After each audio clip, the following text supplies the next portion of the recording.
Bismillahirrahmanirrahim. Assalamualaikum warahmatullahi wabarakatuh. Bersua dalam berita perdana malam ini, saya Muhammad Noh Johari. Saya Umi Masitas Osman. Berita-berita utama malam ini.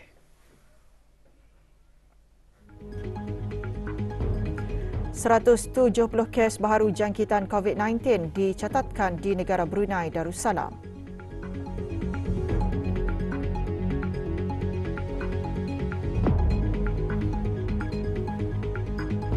Kota Jemaah Haji Negara Brunei Darussalam bagi musim haji tahun ini dikembalikan seperti sebelum penularan wabak COVID-19 iaitu 1,000 orang.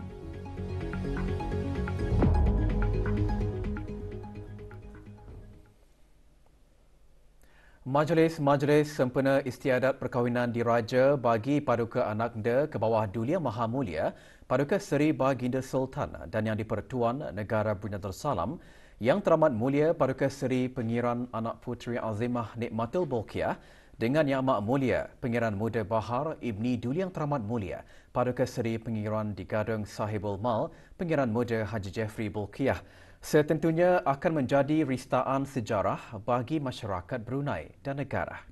Majlis istiadat yang penuh adat istiadat itu juga menjadi kebanggaan para belia negara yang berpeluang menyaksikan nilai-nilai warisan adat istiadat diraja. Kahwinan diraja ianya dapat mengekalkan perhubungan, persefahaman dan identiti supaya indah pupus di masa hadapan pada generasi yang akan datang. Majlis Istiadat Perkahwinan Diraja memperlihatkan keluhuran keharmonian budaya Melayu Brunei yang kaya dengan adat istiadat dan juga adab kesopanan Melayu Brunei. Adat istiadat tersebut hendaklah ditunjukkan dan diajar kepada generasi muda kerana mereka merupakan aset negara yang akan mengembangkan dan mengekalkan warisan negara kita. Istiadat seumpama ini juga perlu diperkasakan untuk generasi ke generasi seterusnya. Paling menarik juga menyaksikan peranan dan penglibatan semua orang di dalam adat istiadat perkahwinan. Ianya jelas menunjukkan perpaduan, keharmonian dan kesepakatan. Perkara ini perlu diperkembangkan ataupun orang dieksposkan kepada orang ramai, terutamanya anak-anak muda-muda kita ni pada masa ini kerana apa? Ianya merupakan satu kepentingan yang diperlukan bagi generasi masa akan datang itu. Kadar purata kes COVID-19 yang dilaporkan di negara Brunei Darussalam dalam 1 minggu kebelakangan terus menunjukkan penurunan iaitu 223 kes sehari berbanding dengan 350 kes sehari pada minggu sebelumnya. Perkara tersebut dinyatakan oleh Menteri Kesihatan semasa sidang media COVID-19 di negara Brunei Darussalam petang tadi. Yang berhormat Datuk Seri Setia Dr. Awang Haji Muhammad Isham bin Haji Jaafar turut mengongsikan kadar liputan vaksinasi COVID-19 di negara ini kekal berada di tahap tinggi dengan 79% telah mendapatkan dos ketiga vaksin dan 11.7% telah mendapatkan dos keempat. 2023, kadar liputan vaksinasi COVID-19 di negara Brunei Darussalam kekal berada di tahap yang tinggi dengan 79% daripada keseluruhan rakyat dan penduduk negara ini telah mendapatkan dos ketiga vaksin dan 11.7% juga telah mendapatkan dos keempat. Sebanyak 170 kes baru telah dilaporkan di mana kesemuanya adalah hasil ujian ART sahaja. Tidak ada kes telah dikesan dari ujian makmal RT-PCR. Menteri Kesihatan juga menyatakan Kementerian Kesihatan terus membuat pemantauan terhadap tren penyakit-penyakit berjangkit di negara ini. Pemantauan berterusan yang dilakukan oleh Kementerian Kesihatan terhadap tren penyakit-penyakit berjangkit di negara ini telah mendapati terdapat sedikit peningkatan di dalam jumlah kanak-kanak yang dimasukkan ke hospital dengan jangkitan demam selsema, di mana sebahagiannya juga mengalami ceret beret. Dalam hal ini, orang ramai khususnya ibu bapa atau penjaga kanak-kanak adalah dinasihatkan untuk memastikan anak-anak mereka makan makanan yang dimasak dengan sempurna dan meminum air yang bersih. Pastikan anak-anak bis kita makan dan minum air secukupnya dan amalkan kebersihan diri yang baik seperti kerap mencuci tangan dan tidak berkongsi sudu, cawan dan sebagainya. Segeralah membawa anak-anak bis kita berjumpa doktor sekiranya bis kita khawatir dengan keadaan mereka. Kuota jemaah haji negara Brunei Darussalam bagi musim haji tahun 2023 adalah seramai 1,000 orang iaitu seperti kuota asal pada musim haji tahun 2019 sebelum penularan wabak COVID-19. Pengumuman itu dibuat oleh Kementerian Hal Ehwal Agama dalam siaran akhbar hasil mesyuarat pengurusan Hal Ehwal Jemaah Haji Negara Brunei Darussalam bagi musim haji tahun ini yang diadakan secara dalam talian pada 27 Disember lalu di samping persidangan dan pameran haji dan umrah serta penandatanganan perjanjian persefahaman pengurusan haji bagi Jemaah Haji Negara Brunei Darussalam bagi tahun ini. Jumlah pegawai pejabat urusan Jemaah Haji Negara Brunei Darussalam, pentadbiran dan perubatan adalah seramai 35 orang. Tiada had umur ditetapkan bagi Jemaah Haji Negara Brunei Darussalam yang terpilih untuk menunaikan ibadat haji pada tahun ini. Setiap jemaah haji dikendaki melengkapkan suntikan vaksin COVID-19 di samping suntikan-suntikan lain yang lazimnya diambil sebelum bertolak ke Tanah Suci. Sementara itu, Jabatan Urusan Haji Kementerian Hal Ehwal Agama telah merancang dan sedang giat membuat persiapan-persiapan lazim bagi penghantaran jemaah haji negara Brunei Darussalam bagi musim haji tahun ini. Tawaran untuk menunaikan ibadat haji kepada para pemohon yang terpilih pada tahun ini telah selesai dibuat dan pada masa ini Jabatan Urusan Haji sedang giat berusaha untuk memenuhi kuota haji yang telah ditetapkan oleh Kerajaan Arab Saudi bagi negara Brunei Darussalam. Dalam pada itu, pemeriksaan kesihatan bagi bakal jemaah haji pada tahun ini akan mula dilaksanakan pada 24 Januari ini. Manakala kursus ibadat haji akan diadakan bermula 27 Januari hingga 5 Mac 2023 pada setiap hari Jumaat dan Ahad.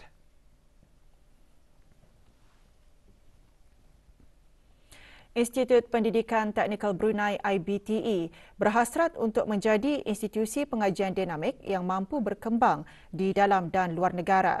Antara usaha yang dilaksanakan ke arah merealisasikan hasrat itu ialah dengan menjalin usaha sama strategik dan efektif dengan industri, komuniti dan pihak-pihak luar negara. Terbaharu, IBTE memeterai memorandum persefahaman MOU dengan Institut Yunus Emre Turkiye. MOU tersebut bakal menyaksikan hubungan kedua-dua institusi diperkukuhkan melalui peningkatan pertukaran akademik dan kerjasama dalam pengajaran, latihan, penyelidikan dan pengawal seliaan. Menandatangani bagi pihak IBTE, Ketua Pegawai Eksekutifnya Dr. Haji Muhammad Zamri bin Haji Sabli. Manakala Institut Yunus Emre ditandatangani oleh Yang di-Pertua Institut berkenaan, Profesor Serif Atis. Hadir Tuan Yang Terutama Profesor Dr. Hamid Ersoy, Duta Besar Istimewa dan Mutlak Republik Turkiye. Kursus Bahasa Turkiye dijangka dikendalikan sebagai sebahagian daripada kerjasama bersama IBTE yang akan bermula pada hujung bulan ini sehingga Ogos ini. Majlis penandatanganan diadakan di Sekolah Penerbangan IBTE Kampus Sultan Saiful Rijal.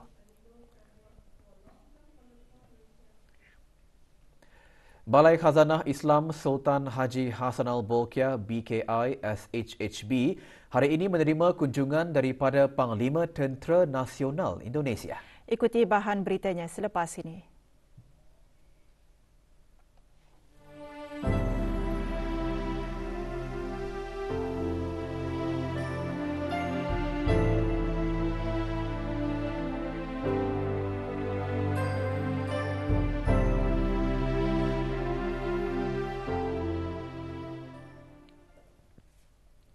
Balai Khazanah Islam Sultan Haji Hassanal Bolkiah BKI SHHB hari ini menerima kunjungan daripada Panglima Tentera Nasional Indonesia yang terhormat Jeneral Datuk Paduka Seri Muhammad Andika Perkasa. Yang terhormat Jeneral Datuk Paduka Seri Muhammad Andika Perkasa berada di negara ini untuk menghadiri Majlis Istiadat Perkahwinan Diraja. Semasa lawatan, Panglima Tentera Nasional Indonesia disertai oleh rombongan seramai 12 orang.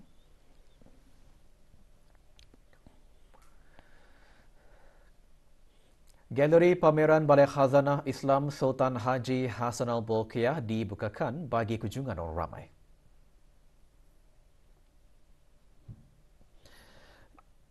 Galeri pameran dibuka setiap hari Isnin hingga Ahad mulai pukul 9 pagi hingga 5 petang kecuali hari Jumaat ditutup manakala kaunter penjualan tiket dibuka pukul 9 pagi hingga 3 petang sahaja pada hari-hari yang dinyatakan. Di samping itu, bilik rambut Rasulullah SAW hanya akan dibuka pada hari-hari kelepasan awam. Manakala galeri pameran Balai Khazanah berkenaan akan ditutup bagi kunjungan orang ramai pada hari-hari kelepasan awam iaitu hari pertama bulan Ramadan, Hari Raya Aidilfitri dari 1 hingga 3 Syawal dan Hari Raya Aidiladha. Sementara itu, harga tiket bagi pengunjung warga negara Brunei RM5 bagi dewasa, RM3 bagi kanak-kanak, RM4 bagi warga emas dan orang kurang upaya dewasa dan RM2 bagi orang kurang upaya kanak-kanak. Manakala bagi pengunjung bukan warga negara Brunei, tiket berharga RM10 bagi dewasa, warga emas dan orang kurang upaya dan RM6 bagi kanak-kanak dan orang kurang upaya berumur 6 hingga 12 tahun.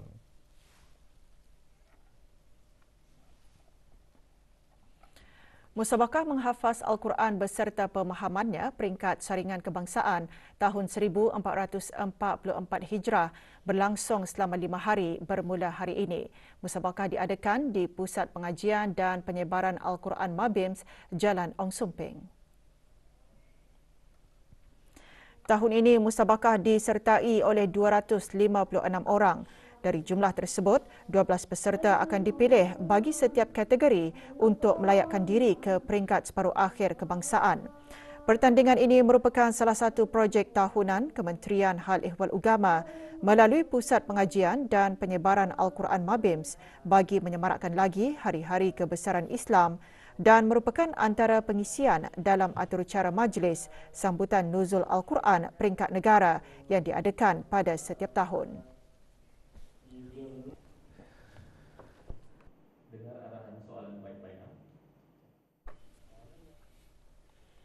Pelbagai produk hasil para pengusaha kecil dan sederhana dijual di Bazar Tawakal, anjuran Majlis Perundingan Kampung MPK Kilanas Jangsak dengan kerjasama Jabatan Daerah Brunei dan Muara.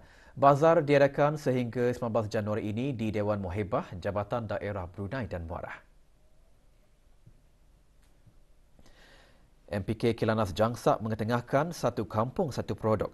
Orang ramai dialalukan berkunjung ke bazar amal tersebut dan dibuka mulai pukul 7.30 pagi hingga 5.30 petang. Sebahagian hasil jualan dari bazar itu akan didermakan kepada Tabung Kemanusiaan Banjir Pakistan 2022.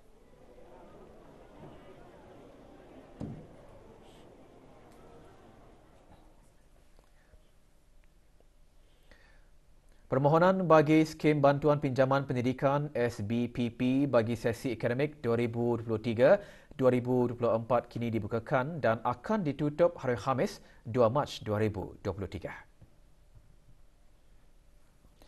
Pemohon yang berminat digalakkan memohon sekurang-kurangnya satu program yang ditawarkan di institusi pengajian tinggi awam dalam negeri melalui sistem Higher Education Centralised Admission System HICAS.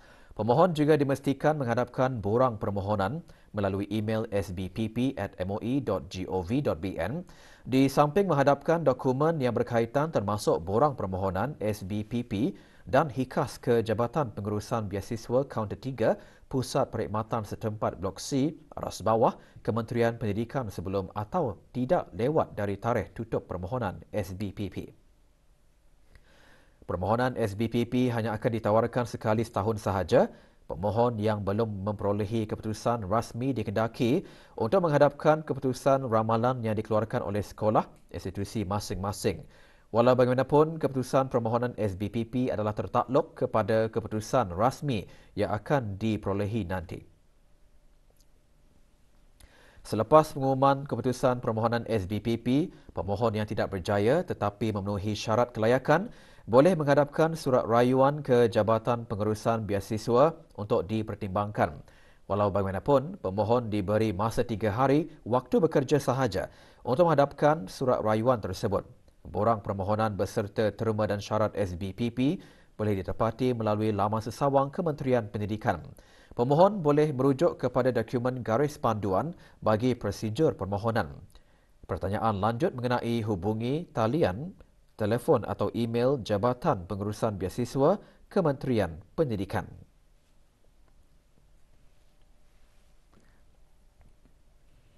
Pengambilan HEKAS 2023 pusingan pertama secara dalam talian bagi kemasukan ke institusi-institusi pengajian tinggi awam IPTA iaitu Universiti Brunei Darussalam UBD, Universiti Islam Sultan Sharif Ali UNISA, Universiti Teknologi Brunei UTB, Politeknik Brunei PB dan permohonan biasiswa kerajaan ke luar negeri di bawah kendalian Jabatan Pengurusan Biasiswa Kementerian Pendidikan bagi tahun akademik 2023-2024 dibukakan hari ini dan akan ditutup pada hari Khamis 2 hari bulan Mac 2023. Kursus-kursus yang ditawarkan adalah di peringkat ijazah pertama, diploma tertinggi kebangsaan dan diploma level 5. HEKAS dibukakan kepada pemegang kad pintar Brunei Darussalam yang sah iaitu kad pintar yang berwarna kuning, ungu atau hijau. HEKAS tidak memproses permohonan di bawah skim latihan dalam perkhidmatan atau permohonan orang asing yang tidak mempunyai kad pintar yang tersebut di atas. Pemohon boleh memakai keputusan yang diramal, predicted result, untuk memohon ke IPTA, UBD, UNISA dan UTB atau permohonan biasiswa kerajaan ke luar negeri di bawah kendalian bahagian biasiswa Kementerian Pendidikan. Pemohon yang berjaya akan diberi tawaran bersyarat yakni conditional offer oleh institusi berkenaan.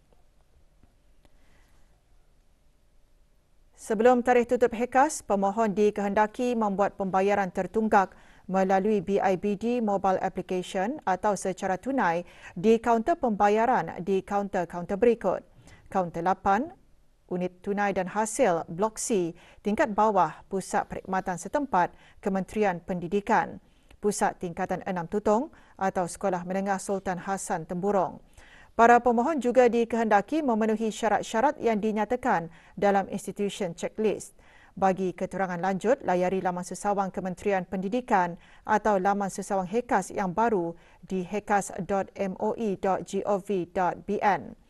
Sebarang pertanyaan, hubungi pentadbiran HEKAS melalui email di as.hekas@moi.gov.bn atau melalui talian 2381-992 atau 2384-149 semasa waktu pejabat.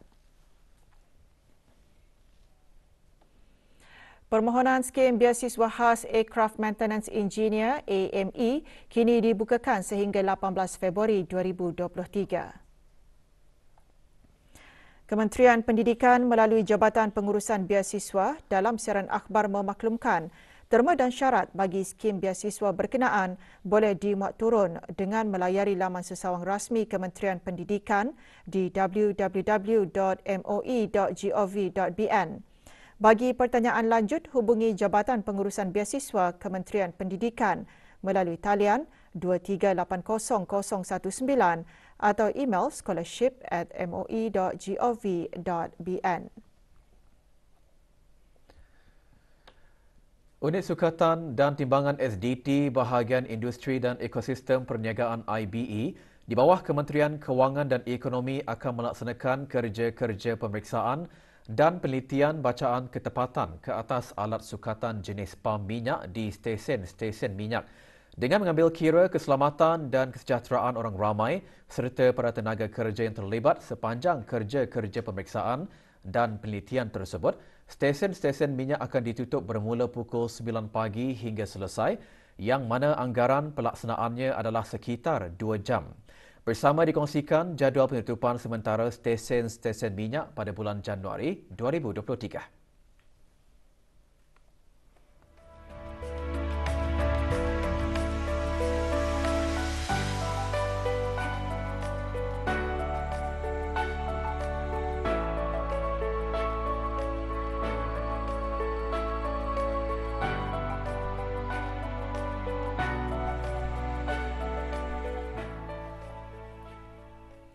Seorang pekerja warga negara Indonesia dilaporkan lari daripada majikan.